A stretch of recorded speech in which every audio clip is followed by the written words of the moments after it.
Troisième vidéo.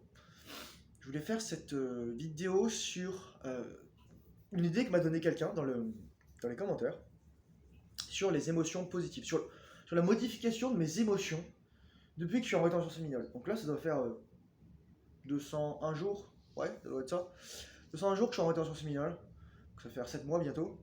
Et déjà, j'ai beaucoup d'énergie. Et lorsqu'on a de l'énergie, en général, c'est un signe positif. Ça veut dire qu'en fait, notre système nerveux, il est responsif, il répond. Ça veut dire que notre corps est capable d'aller chercher les réserves d'énergie, notamment sous forme de graisse, euh, dans nos réserves. Donc c'est-à-dire qu'on a un équilibre hormonal à la fois dans la distribution de l'énergie, mais aussi dans la masculinité, dans tout ce qui est à l'action, etc. Donc que ce soit la testostérone, que ce soit aussi insuline, glucagon, cortisol. Et au niveau des émotions positives, les émotions positives sont dues à des cocktails de neurotransmetteurs, nommément sérotonine et dopamine. Dopamine, l'hormone de la motivation, de la récompense surtout, de l'anticipation, c'est le neurotransmetteur de l'anticipation. C'est-à-dire que vous recevez de la dopamine dans l'attente de l'accomplissement, de la réussite d'une tâche. Et la sérotonine, c'est le neurotransmetteur du bien-être. C'est ça en fait. Et je sais que j'en ai beaucoup en ce moment parce que un signe de haute sérotonine, c'est un faible névrotisme, un faible niveau de névrotisme. En anglais, on dit neuroticism. C'est le névrotisme, en fait, c'est l'importance, la quantité d'émotions négatives. Et les émotions positives que j'ai actuellement, c'est surtout de la joie, en fait. Je suis très joyeux, je suis très content, je suis très énergique, je suis très avenant. Et le moment où j'ai pas du tout d'émotions négatives, c'est lorsque je suis au dojo et je fais de la boxe.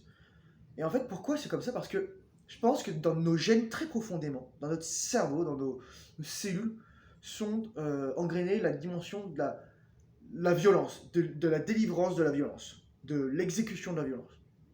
Mais pas la violence gratuite, moi je me bats pour le sang, non, je me bats pour survivre, pour protéger les miens, pour m'élever en statut, pour éloigner les prédateurs, ou alors les autres mâles, ou les autres tribus. Et lorsqu'on fait de la boxe, finalement, on réveille en fait tout ça. Moi, je me souviens, lorsque j'étais à la boxe la semaine dernière, j'étais juste comme ça quand je suis revenu chez moi. J'avais la banane, quoi. Alors j'ai juste tapé dans un sac et dans une personne qui avait des pads. Ou alors que moi, justement, j'en cassais les coups. Et ça, c'est aussi ce qui est intéressant, c'est qu'on donne des coups, mais qu'on les reçoit aussi. Donc il y a les deux côtés.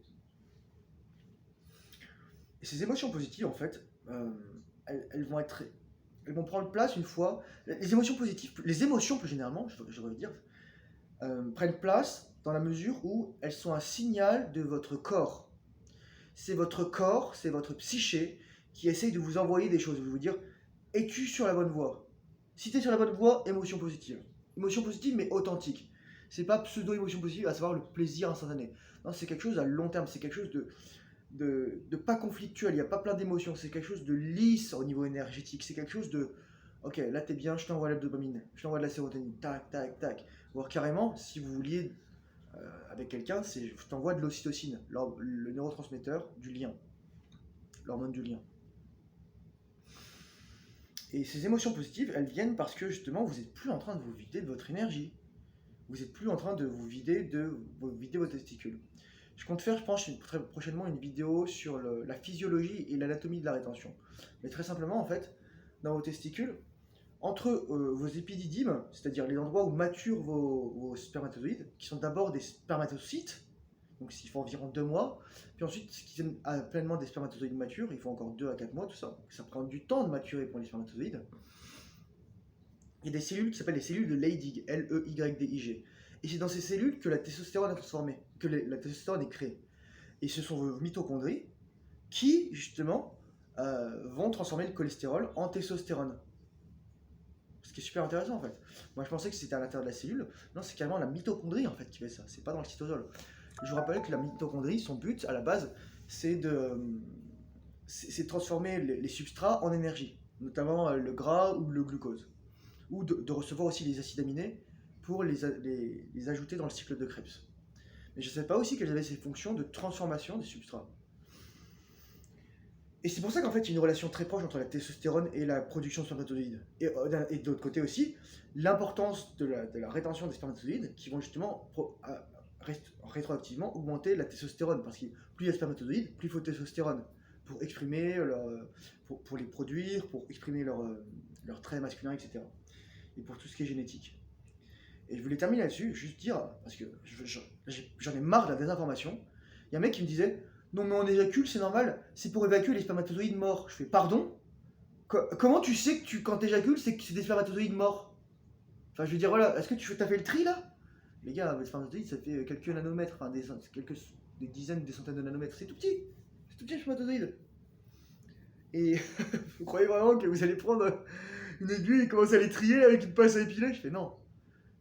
Vos spermatozoïdes morts, comme 80, une énorme partie, je dirais 80, 90, 95% de vos produits corporels cellulaires, vont être recyclés à fond, à fond, à fond. Les gars, vous croyez vraiment que votre corps va se débarrasser comme ça de vos protéines, votre ADN, de vos acides gras et de vos minéraux?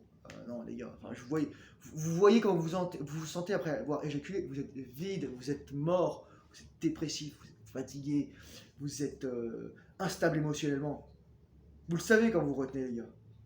Et c'est justement pour ça que la rétention affecte positivement, parce que vous n'avez plus ces changements hormonaux, ces bascules, à savoir ce pic de dopamine, puis ensuite ce crash, parce que justement vous venez vous vider les couilles, soit dans votre main, soit dans une capote, dans une chaussette, dans un mouchoir, etc. Et même avec une femme, si vous voulez éjaculer, les gars, faites-le dans la femme, lorsque c'est... Faites un test, bien sûr, pour l'MST, quand c'est pas son cycle menstruel. Au moins, vous lui donnerez quelque chose et ça partira pas à la poubelle. Sur ce, je vous souhaite une excellente soirée. Courage, force et honneur. Beaucoup de rétention de masculinité. Et je vous dis à très bientôt dans une prochaine vidéo. Bye bye.